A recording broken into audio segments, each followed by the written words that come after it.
오늘은 피할 수 없는 상황이 주는 유익, 피할 수 없는 상황이 주는 유익이란 제목으로 하나님 말씀 증거하도록 하겠습니다. 성경을 보면은 사도 바울의 믿음의 아들이 두 명이 있었습니다. 믿음의 아들이다 이렇게 표현하는 사람이 둘이 있었는데 한 사람은 디모데고 또 한 사람은 디도입니다. 그래서 디모데 전후서 디도서를 목회자에게 주는 메시지다. 그래서 목회서신 그렇게 얘기를 합니다. 그래서 우리 교회 안에서 어떻게 신앙생활을 하고 교회를 운영해야 되고 어떻게 양육해야 될지를 보여주는 우리 많은 말씀들이 이 목회서신 가운데 있다라는 것입니다. 사도 바울은 결혼하지 않았습니다. 그러므로 아들이 있을 수가 없겠죠. 그래서 이렇게 믿음의 아들, 이 사람들은 신앙으로 영적으로 낳은 아들이다. 그렇게 이해하는 것이 옳다고 생각을 합니다. 근데 그 믿음의 아들인 디도를 오늘 5절을 보니까 그레데에 떨어뜨려 놓았다. 그렇게 설명하고 있습니다. 5절 보십시오. 내가 너를 그레데에 남겨둔 이유는. 그레데라는 곳에 남겨뒀다. 근데 그레데라는 것에 의미가 있겠죠. 그레데는 지금으로 우리가 표현할 때는 크레타 섬입니다. 크레타 섬. 고대 문명이 있었던 곳이죠. 크레타 섬. 지중해 동부에 있는 곳입니다.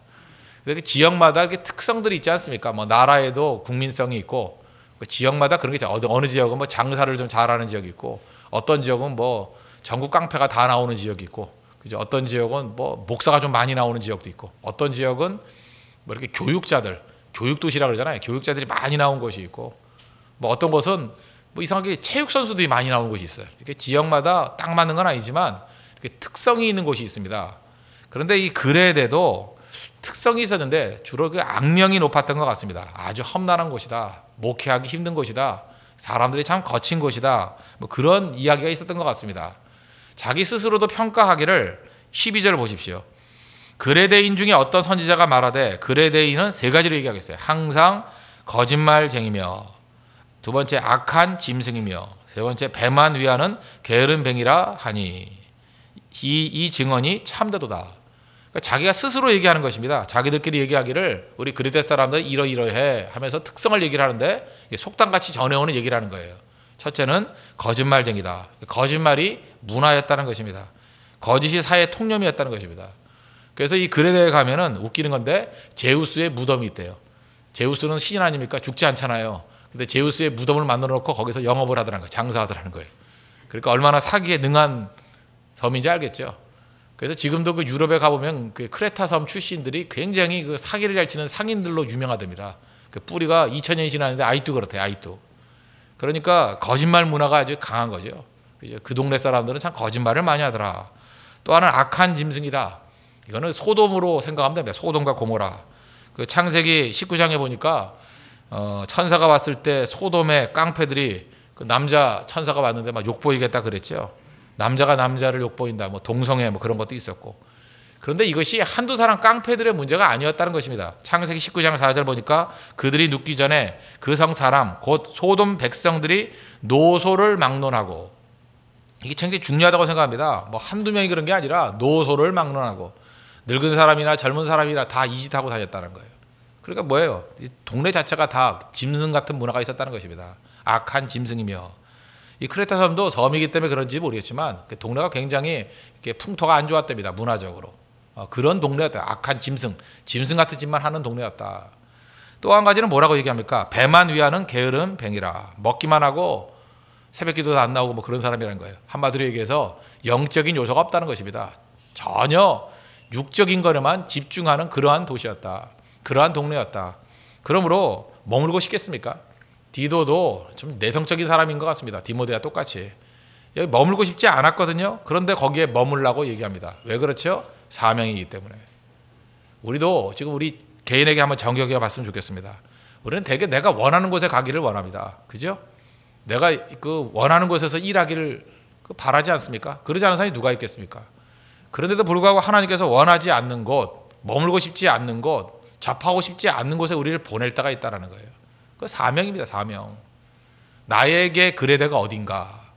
잘 보면 하나님께서 내가 좋아하는 곳으로 보내는 경우도 있지만 제 인생 가운데 보면 한 50% 정도는 원하지 않는 일과 원하지 않는 곳으로 보낼 때도 있다는 것입니다. 그곳에 갔을 때 머물라는 거예요. 하나님의 명령입니다. 거기 머물어야 될 이유가 뭐냐? 그 이유가 있기 때문에 그렇다는 거예요. 사명이기 때문에. 그 사명과 유익이 무엇인지를 한번 살펴봤으면 좋겠습니다. 첫 번째는 어려움이 오면 그렇게 험난한 곳이 있으면 감수하라는 거예요. 감수. 감수하는 게 중요해요. 받아들이라는 거죠. 억셉트하라는 거죠. 그럴 때 유익이 있다는 것입니다. 이 고난을 받아들일 때 유익을 누린다. 대표적인 성경 구절 야고보서 1장이죠. 2절부터 4절. 어제도 말씀드렸지만 다시 한번 읽어드리겠습니다. 내 형제들아 너희가 여러 가지 시험을 당하거든 온전히 기쁘게 여기라. 이는 너희 믿음의 시련이 인내를 만들어내는 줄 너희가 알미라. 인내를 온전히 이루라. 이는 너희를 온전하고 구비하여 조금 더 부족함이 없게 하려 함이라. 세상에 고난 좋아하는 사람이 어디 있겠습니까? 여러 가지 시험 좋아하는 사람이 어디 있겠어요? 근데 그것을 온전히 기쁘게 여기랍니다. 왜냐? 그 믿음의 시련이 인생 가운데 진짜 중요한 인내를 만들어내고 인내를 온전히 이루게 되면 온전하고 구비하여 부족함이 없게 만든다고요. 유익이 있다는 거죠. 풍성한 유익이 있다는 것입니다. 예를 하나 들어본다 그러면 저도 그렇고 여러분도 그렇겠지만 평생 가장 친하게 지내는 친구들이 좀 있지 않습니까? 중마고우라 그러죠. 이렇게 평생 가장 친하게 지내는 친구들 주로 어느 시절 친구입니까? 제가 이게 인터뷰를 해봐도 그렇고 이렇게 그냥 상상만 해봐도 그런 것 같아요. 고등학교 때 친구입니다. 이상해요. 고등학교 때 친구가 가장 친해요. 고등학교 때 친구가 그 중학교 때도 아닌 것 같아요. 고등학교 때 만났던 친구 좀 확대하면 중학교 때 친구. 대학 친구 지금 만나는 사람들은 많이 없는 것 같아요. 저도 그렇고 또 제 처도 그렇고 또 내 주변에 있는 동생이나 이런 사람들 물어봐도 제가 알 수 있는 사람이 있지 않습니까? 보면은 대학교 때 친구하고 잘 안 만나더라고요. 거의가 친구 그러면 고등학교 때 친구라는 것입니다. 궁금하지 않습니까? 왜 고등학교 때 친구가 평생의 친구가 되나? 이유가 뭡니까? 이 고등학교는요 싸움을 하잖아요. 싸움을 하더라도 피할 길이 없습니다. 다음날 그놈 또 만나야 돼요. 그렇죠? 속된 말로 정말 재수 없는 녀석이 있어요. 정말 재수가 없어요. 그죠? 그래서 싸워요. 그리고 저가 보기도 싫다. 그런데도 불구하고 다음날 가면 또 만나야 돼요. 그죠? 꼴 같지 않은 꼴을 자꾸만 봐야 된다고요. 꼴 같지 않은 꼴을 자꾸만 보면 어떤 일이 벌어지는지 아십니까? 정이 생겨요. 그걸 무슨 정이라냐? 미운 정이 생겨요. 미운 정. 미운 정이 생기면 어떤 일이 벌어지느냐? 넘어가게 된다는 거예요. 넘어가게 된다는 게 뭡니까? 더 이상 안 싸우고 감수한다는 거예요. 저도 보면 고등학교 때 친구가 왜 좋냐 하면 분명히 처음 볼 때 기분 나쁜 게 있어요. 저하고 기질도 안 맞고 뭔가 저런 인간이 다 있어. 그런 애들이었다고요. 피할 길이 없잖아요. 3년 동안 어딜 가요? 가기는. 그죠? 같이 있어야 되고 그러다 보니까 고등학교 때 친구들 저도 약점이 있지 않습니까? 그 친구들 약점이 있고 근데 서로 간에 어떤 관계냐? 약점들을 넘어가 주는 관계예요. 감수하는 관계예요. 그래서 지금도 그래요. 지금 제가 나이가 몇 살인데 요즘에도 만나면 저 만나면 욕부터 하는 애 있어요. 그죠? 그런 적이 다 있어요. 그런데도 좋아요. 이유가 뭐냐? 걔는 이미 포기했거든요. 저놈은 저다 죽을 놈이야. 그러니까 친구죠. 그냥 넘어가줘요. 걔가 욕하는 거는 넘어가줘요. 그죠? 그리고 받아준다고요. 더 이상 안 싸웁니다. 늘 미운 짓, 늘 엄한 짓을 하는데도 불구하고 감수해요. 그래서 친구가 되는 거라고요. 반면에 그죠? 여기서 중요한 인사이트죠. 감수할 때 친구가 되는데 나이 들어서는 친구가 잘 안 생기는 거예요. 이유가 무엇입니까? 이제부터 내가 선택할 수 있거든요. 기분 나쁜 사람이 있으면 피해가 버리면 돼요. 안 만나면 돼요. 그냥 인사 잘하고 난 다음에 상종 안 하면 돼요. 그러니까 계속 그러다 보니까 평생 친구 하나 생기지 못한다는 것입니다. 그래서 하나님께서 우리에게 좋은 친구를 만나거나 정말 뿌리를 내리게 만들기 위해서는 피할 길이 없게 만들어 버린다니까요. 그래서 할 수 있는 일은 뭐예요? 감수하는 일밖에 없는 거. 그래서 미운 정이 생기게 만드는 거. 그래서 거기서 친구가 되는 거예요. 이게 정확한 비율일지도 모르겠지만 캄보디아 선교 이런 거 가지 않습니까? 네팔 선교 이렇게 선교를 가잖아요. 외국에 가면 10명이나 한 20명쯤 이렇게 갔다고요. 가보면 그 안에 마음에 드는 사람도 있고 마음에 안 드는 사람도 있고 좋은 사람도 있고 싫은 사람도 있고 다 그렇지 않겠습니까? 적어도 일주일은 피할 수 없잖아요. 도망갈 수 없잖아요. 딴 데 갈 수 없잖아요. 방두박 정해주잖아요. 그죠? 기분 나쁜데 바꿔달라 그러면 또 사이가 안 좋아질까 봐 그냥 감수해야 되잖아요. 감수. 그러니까 첫날 보면 얼굴에 인상을 팍팍 쓰고 밥도 안 먹고 그래요. 괴로워가지고 저 인간하고 어떻게 지내나. 그러다가 이제 포기를 해. 한 이틀쯤 지나면 어차피 집에 갈 때까지는 있어야 된다. 감수하는 이틀 사이에 막 변화가 나타나는 거예요. 감수하는 이틀 사이에. 그러면서 이게 받아들이다고요. 받아들이고 그래서 친구가 되는 경우도 제가 봤습니다. 그래서 이게 해외 선교 같은 게 중요한 것 같아요. 한꺼번에 집어넣고 나갈 수 없는 그런 상황. 그때의 친구가 되는 거예요. 그래서 우리 교회도 보면요. 지난번에 캄보디아 선교 갔다 왔던 사람 가운데 그 10명들 굉장히 친해요. 이유가 뭐냐? 처음부터 친한 거 아니었거든요. 감수했거든요. 그때는 할 수 없어서. 뭐 가긴 어디 가요? 베트남으로 도망칠 수도 없고 그냥 캄보디아에 있어야지. 어떡합니까? 킬링필드에 있어야지. 그러다 보니까 이게 친해지게 되더라는 것입니다. 이게 지금 성교뿐만 아니라 그레데뿐만 아니라 우리 인생 가운데 하나님께서 내가 원하진 않는데 꼼짝달싹 못하게 만드는 곳에 우리를 넣어줄 때가 있다고요. 피할 수가 없어요. 도망칠 수가 없어요. 누가 그걸 원하겠어요. 근데 거기서 감수하고 미운 정이 길러지다가 보면 거기에 내 동역자가 생기게 되고 친구가 생기게 되고 내 믿음의 뿌리를 내리게 될 수 있다는 것입니다. 사실 우리가 이 땅을 살아가면서 제일 가까이 지내는 사람이 가족들이죠. 가족이 왜 친할까요? 도망갈 길이 없잖아요. 오빠가 싫어도 어떡할 거예요? 그거 뭐 오빠인데. 그죠? 여동생이 싫어도 어떡할 겁니까? 여동생인데. 라면도 안 끓이는 여동생인데 어떡할 거예요? 같이 살아야지. 그러니까 나중에는 감수하는 거예요. 저건 내 동생이다. 저건 내 오빠다. 저건 내 형이다. 내 뭐 누나다. 피할 길이 없잖아요. 그래서 사실 가족만큼 미운 정이 많이 든 사람도 없어요. 좋은 정도 들었지만. 그래서 뿌리를 내는 것입니다. 다시 확대하면 교회를 가족이라고 그러죠. 가족입니다. 가족. 그래서 좋은 교회가 될 때는 선택할 수 있는 교회가 아니에요. 그죠? 이것은 하나님께 내게 보내주신 곳이다. 그냥 모든 것을 감수하는 거예요. 그냥 넘어갈 줄 아는 거. 뭐 저런 모습이지만 내가 기다려줘야지. 어제 얘기했죠. 사랑에 꼭 필요한 거, 양육에 꼭 필요한 거, 성장에 필요한 게 뭐라고요? 시간과 사랑이라고. 시간과 사랑이 있지 아니하면 변화되지 않습니다. 성장에는 그게 불가능하다는 거예요. 그런 것들이 가능한 것이 가족입니다. 가족. 그런 것이 가능한 것이 어디예요? 그게 교회예요. 그리고 그것이 가능할 때 세상에 나가서 세상을 변화시킬 수 있는 능력을 갖게 된다는 것입니다. 하나님께서는 우리 바울을 통해서 디도에게 이 훈련을 시킨 겁니다. 네가 좋은 곳 옮겨 다니지 말고 네가 볼 때 그레데 험난하지 머물라는 거예요. 머물라. 그레데 머물다 보면 거기서 동역자가 생기고 거기서 변화 역사가 나타나게 된다는 것입니다. 다윗도 아둘람굴에서 머물렀습니다. 그런데 400명 가운데 그 바닥에 인생에 있던 사람들, 원통한 자, 빚진 자들, 뭐 등쳐먹고 온 사람들, 뭐 이런 사람들 모여 있는 그 400명 가운데 인물이 나왔다는 거예요. 이유가 뭐예요? 피할 길이 없기 때문에. 그래서 피할 길이 없는 것이 오히려 복이 될 수 있다는 것입니다. 거기서 하나님께서 주시는 유익을 누릴 줄 아는 우리 믿음의 종 되기를 바랍니다.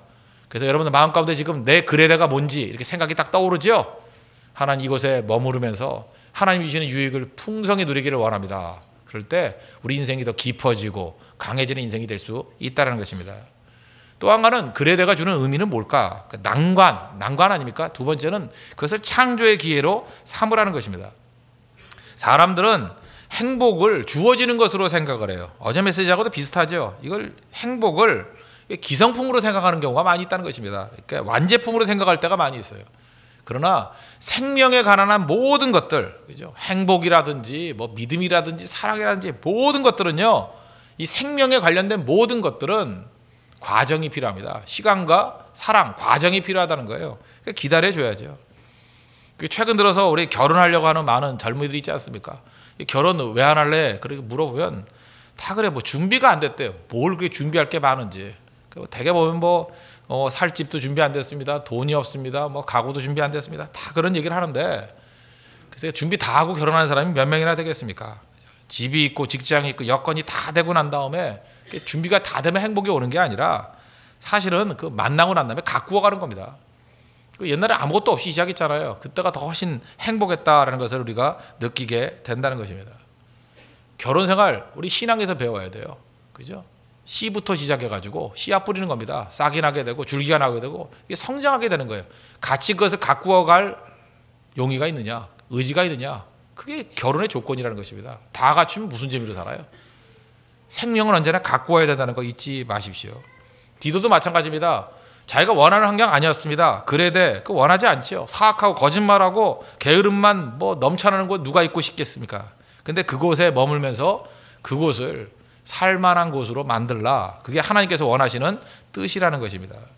우리 교회도 마찬가지입니다. 홍대세 교회 뭐 제일 좋은 게 아니라고 생각합니다. 열악한 조건이죠. 우리가 어떻게 해야 돼요? 좋은 교회로 가꾸어 나가는 거, 그게 꼭 필요하다는 것입니다. 그래서 난관을 창조의 기회로 삼는 거, 그게 그레데에 남겨둔 이유가 될 수 있다는 것입니다. 어떻게 하면 좋은 교회 되죠? 어떻게 하면 좋은 곳이 될 수 있죠? 기도하는 겁니다. 기도를 심고 또 열심히 말씀을 심고 또 그 안에 가치들을 심어 나가면 멋지게 되는 거 아니에요? 여기 크리스마스 트리가 있는데 옆에 트리 보십시오. 처음에 나무밖에 없지 않겠어요? 트리를 이렇게 장식한다 그러죠? 장식하는 거예요. 뭐 이렇게 불도 갖다 놓고 방울도 갖다 놓고 뭐 여러 가지 인형 같은 것도 달아놓고 우리의 모든 신앙이 다 그렇다는 거예요. 기도를 신고요, 말씀을 신고, 희생을 신고, 헌신을 신고 잘 다듬어가다 보면 그것이 가장 멋진 모습으로 변화가 될 수 있다는 것입니다. 바울이 디도를 그레데에 남겨둔 이유, 너를 남겨둔 이유는 부족한 것을 바로잡고 최악의 상황을 최선으로 바꾸길 원한다. 하나님의 뜻이라는 것입니다. 잘 보십시오. 사도 바울이 이제 옥중서신이라는 것도 있지 않습니까? 뭐 에베소, 빌립보, 골로새, 빌레몬 이게 옥중서신인데 감옥에 참 많이 갇혔습니다. 로마에도 감옥에 갇혔고 뭐 빌립보 감옥 대표적인 거죠. 여러 곳에 감옥에 갇혔습니다. 그러면 이렇게 생각하죠. 사도 바울의 입장에서 놓고 볼 때는 갇힌 것보다는 자유로운 몸일 때 복음을 더 왕성하게 증거하잖아요. 근데 하나님께서 이상하지 않습니까? 사도 바울이 충성했잖아요. 충성했는데 왜 감옥에 가두어놔요? 손발 묶어놓는 거 아닙니까? 꼼짝을 못하게 만들어요. 우리도 그렇잖아요. 하나님, 내 답답해 미치겠습니다. 주님, 나에게 좀 자유를 주세요. 내가 마음껏 뛰게 해주세요. 내게 좀 돈도 주시고요, 건강도 주시고요, 좀 풍성하게 주시면 내게 줘서 뭐 손해될 거 있습니까? 막 주시면 그거 갖고 왕성하게 일하기를 원합니다. 그럴 것 같지요? 손발을 다 묶어버려요. 돈도 안 주고 환경도 안 되고 그냥 꼼짝달싹도 못하게 만들어버린다고요. 사도 바울은 감옥에 처박아 놔버렸어요. 이유가 뭐예요? 감옥에서 할 수 있는 일이 뭡니까? 기껏해야 뭐 간수들하고 전도하는 거. 도저히 안 되니까 가슴에 막 끓어오르는 감정이 있으니까 바울이 했던 일이 뭐예요? 편지를 썼습니다. 편지를. 감옥에서만 할 수 있는 일이에요. 돌아다녔으면 사도 바울 성격 알잖아요. 맨날 여행 다니는데 편지를 언제 써요? 감옥에 가둬놓으니까 편지를 쓰잖아요. 그 편지가 성경이 됐잖아요. 만약에 사도 바울이 감옥에 갇혀 있지 않았다 그러면 편지를 왜 썼겠어요? 편지 쓰지 않았으면 그죠? 우리가 성경으로 남지도 않았고 2000이 넘게 우리에게 이렇게 하나님의 말씀을 증거하는 유익을 주지 못했을 거라는 겁니다. 우리는 너무 단기적으로만 생각해요. 자유로워야만 일이 될 수 있느냐? 그게 아니라는 거예요. 그게 가만히 놔두면요, 사람들은 자기 기질대로 일을 합니다. 하던 패턴대로. 근데 하나님께서 이게 아니고 새로운 차원의 새로운 시대를 열기를 원한다 그럴 때는 내가 보통 사는 거와 다른 환경을 만들어버려요. 그래서 손발 묶어버릴 때도 있고요, 어떤 눈을 감겨버릴 때도 있고요, 어떤 때는 그냥 감옥에 집어넣을 때도 있고 우리 환경을 갖다 이렇게 완전히 바꿔버린다고요. 그래서 그곳에서 최선을 다할 수 있는 일, 거기에 집중하게 만든다고요. 그래서 결국은 나중에 보면 그것이 더 큰 능력과 은혜를 드러나게 되는 힘이 되더라는 것입니다. 대부분 감옥에 갇혀가지고 뭐 작품들 많이 쓰잖아요. 존 버년의 뭐 철로역정. 그 감옥에 있었으니까 심심하니까 그거 썼지. 그거 언제 썼겠어요? 마틴 루터도 교황청에 쫓겨다니니까, 캐톨릭 세력에게 쫓겨다니니까 아우스부르크 성 꼭대기에 올라가가지고 나가면 죽으니까 성에서 3년 동안 갇혀가지고 독일어로 신약성경 번역한 거 아닙니까? 번역. 그 아니면 그거 왜 하겠어요? 그죠? 하나님께서 이렇게 여러 가지 환경을 통해서 꼭 필요한 일에 집중하게 만드시는 그런 은혜의 역사가 있다는 것입니다. 그러므로 하나님께서 우리를 제어하는 것은 의미가 있다. 또 하나는 뭐냐? 그 제어하는 곳에서 최선을 다해서 충성하라는 거예요. 모세에게 그랬죠. 불타는 떨기나무에 나타나신 하나님께서 말씀하시기를 내가 선 곳은 거룩한 땅이니 내 발에서 신을 벗어라. 뭐 간단한 메시지가 겁니다. 네가 있는 곳이 거룩한 곳이라는 거예요. 내가 지금 서 있는 곳에 하나님의 인재가 있으면 그것이 거룩한 땅이라는 것입니다. 그 있는 곳에서 최선을 다하라는 거예요. 지금 전병헌 목사에게서 최선의 이 거룩한 땅이 어디예요? 홍대 세교회예요. 그죠? 이 자리에서 최선을 다하고 기도하고, 그죠? 눈물 뿌려 기도하고 성도를 섬기고 여기서 말씀을 증거하고, 이 거룩한 땅이에요. 여기서. 그래서 하나님께서 이걸 통해서 일하시는 거예요. 또 이끌어 가시는 곳이 있지 않습니까? 뭐 홍대 일대라든지 뭐 네팔이라든지 뭐 힌두 문화권이라든지 하나님께서 억지로 이끌어 가시잖아요. 옛날하고 다르게. 그죠? 또 뭐 그다음에 유목민 문화 쪽으로 이끌어 가고 전혀 보이지 않던 것들을 보이게 만드는 이유가 무엇입니까? 이유는 간단해요. 거기 일하라는 거예요. 일. 어제도 선교사님이 한 분 오셨는데 참 그 신기해요. 그냥 뭐 내가 원하지도 않았는데 그분도 유목민 문화권 쪽에 오셨더라고요. 어떻게 전부 다 그쪽으로 막아요. 그쪽으로. 그때 느끼는 게 뭐죠? 아, 하나님이 지금 연결시켜 주시고 만나게 해주시고 이끌어 주시는구나. 그죠? 그런 걸 느끼지 않습니까? 다 이렇게 연결되는 거예요. 네가 선 곳은 거룩한 땅이니 잊지 마십시오. 그래서 자꾸만 환경 바꿔달라고 내가 딴 곳 가길 원합니다. 자꾸 이렇게 옮겨 다닐 수 있는 기회가 있는 게 좋은 게 아니에요. 고등학교 때 친구가 왜 좋다고요? 피할 수 없으니까. 그게 복이라니까요. 피할 수 없을 때 작품이 나오는 거예요. 내가 선택해가지고 좋은 곳. 내가 선택하는 건 짐승 같은 선택을 해요. 짐승의 선택이 뭐예요? 먹을 거 많은 곳, 고통 없는 곳, 둘 중에 하나예요. 그렇지 않아요? 여러분이 선택한다 그러면 어느 곳을 가요? 편한 곳 간다고요. 여러분이 선택한다 그러면 어느 곳을 가요? 먹을 거 많은 곳 가요. 여러분이 선택한다 그러면 어느 곳 가요? 때리지 않는 곳, 고난 없는 곳, 박해 없는 곳으로 간다고. 그러나 하나님이 원하시는 것은 어디냐? 꼭 필요하다 그러면 우리의 심성을 아시기 때문에 환경을 우리를 몰아가신다는 것입니다. 환경으로 몰아가신다. 잘 모르겠으면 간단합니다. 나로 하여금 서 있게 만드는 것이 사명지예요. 내가 서 있게 만드는, 내가 서 있게 되는 환경. 그래야 됩니다. 그래야 돼. 머무르면서 강구할 때 난관이 오히려 창조의 기회가 될 것입니다. 하나님께서 우리에게 주신 그 축복의 땅입니다. 서 있는 곳을 영광스러운 땅으로 변화시킬 수 있는 우리 믿음의 신실한 종 되기를 바랍니다. 그래서 그래야 돼. 난관이 있는 곳에서 깊이 있게 친구를 사귀고 동역자를 사귀고 거기서 우리가 인생의 깊이를 깨닫는 거예요. 그리고 그것을 난국을 창조의 기회로 삼아서 하나님이 임재하는 거룩한 땅으로 세울 수 있는 우리 믿음의 신실한 종 되기를 축원합니다. 그레데를 감사하고 그레데에서 승리하는 믿음의 종 되기를 바랍니다. 옆 사람과 인사합시다. 그레데에 있게 한 것을 감사합시다. 예, 그레데에서 하나님의 영광이 임하도록 만듭시다. 인사 나누세요. 예, 다 같이 하나님 앞에 간구하도록 하겠습니다. 내가 서 있는 그레데를 변화시키고 그레데에서 하나님의 뜻을 이루고 그레데에서 하나님의 말씀에 꽃을 피울 수 있는 종 되게 해달라고 다 같이 하나님 앞에 간구하도록 하겠습니다.